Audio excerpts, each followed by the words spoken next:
Hello दोस्तों, विश्वास की शक्ति। रिंकू के जीवन की कहानी कुछ यूं है। स्कूल की पढ़ाई के दौरान रिंकू अपने परिवार के साथ एक छोटे से शहर में रहता था।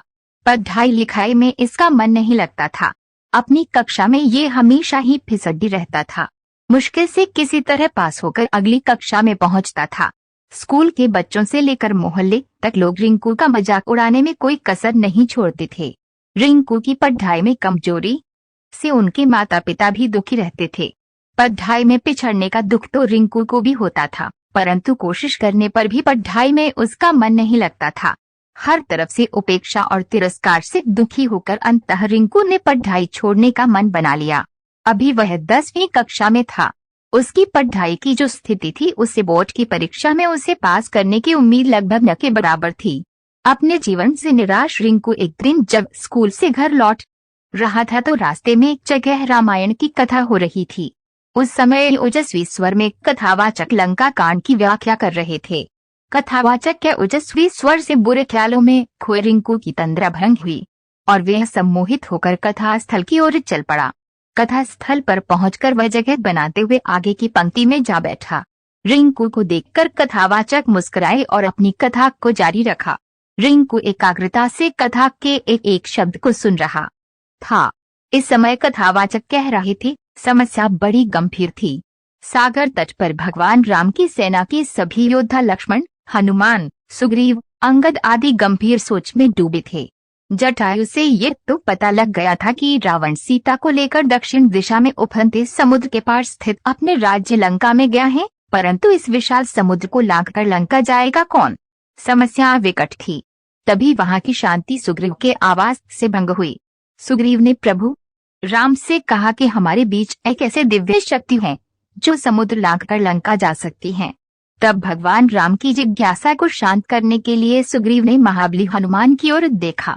सुग्रीव के संकेत से हनुमान जी सकंप गए। हनुमान जी की असमंजसता को भांपते हुए सुग्रीव ने कहा, हे पवन पुत्र, संभवतः आपको अपनी शक्ति का ज्ञान नहीं है। बचपन में आपने सूर्य को एक फल समझते हुए छलांग में उसे सैकड़ों कोस दूर जाकर निगल लिया था। तो फिर लंका की दूरी ही क्या है? जरूरत है तो सिर्फ आपको अपने विश्वास को जगाने की। आप जब अपने विश्वास को जगा लेंगे और मन में ठान लेंगे तो शक्ति आप में स्वतः आ जाएगी। सुग्रीव की बात सुनकर एक तरफ जहां हनुमान जी को आश्चर्य हुआ, वहीं उनका विश्वास भी जागा और वे समुद्र लांघने को तैयार हो गए। अगले ही दिन उन्होंने पूर्ण विश्वास के साथ समुद्र लांघते हुए लंका की ओर प्रस्थान किया। रास्ते में मुश्किलें तो बहुत आई, फिर भी वे सभी मुश्किलों को परास्त करते हुए लंका में मां सीता को ढूंढने में सफल हुए। वहां कथावाचक के एक एक शब्द को मंत्रमुग्ध होकर सुन रहे रिंकू का नया जन्म हो चुका था। कुछ समय पहले तक जिस रिंकू की आंखों से निराशा के भाव झलक रहे थे, अब उसकी आंखों में चमक थी। उसके शरीर में उत्साह और स्फूर्ति का संचार होने लगा था। कथा खत्म होने के साथ ही वह तेजी से घर की ओर चल पड़ा। उसे सफलता का मूल मंत्र मिल चुका था। वह मन ही मन सोच रहा था कि जब हनुमान जी ने अपने विश्वास से शक्ति अर्जित कर समुद्र को लांघ लिया था, तो पढ़ाई कौन सी बड़ी बाधा है। उसी दिन से रिंकू ने प्रण कर लिया है कि वे ध्यान लगाकर खूब पढ़ेगा और सफलता अवश्य प्राप्त करेगा। उसकी मेहनत रंग लाई। अपनी कक्षा में सबसे फिसड्डी रहने वाला छात्र रिंकू 10वीं की बोर्ड परीक्षा में सबसे अव्वल आया। इसके बाद रिंकू ने पीछे मुड़कर नहीं देखा और जिंदगी में हमेशा अव्वल ही आता रहा। वह लोक सेवा की परीक्षा में भी प्रथम स्थान पर आया और अपने आप पर विश्वास की बदौलत वह सरकारी महकमे में भी पदोन्नति पाते हुए ऊंचे ओहदे तक पहुंच गया। कहानी से शिक्षा विश्वास की शक्ति को साबित करने के लिए रिंकू का जीवन तो बस एक उदाहरण है।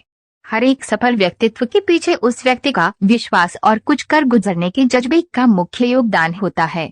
जब किसी व्यक्ति में विश्वास का संचार होता है तो उसमें शक्ति अपने आप संचारित होने लगती है। फिर जब तन और मन में शक्ति यानी ऊर्जा का संचार होता है तो मुश्किल काम भी आसान हो जाता है। यही तो जीवन में सफलता का मूल मंत्र है। अगर वीडियो दिल को छुई हो तो प्लीज लाइक, शेयर, कमेंट और सब्सक्राइब जरूर करें।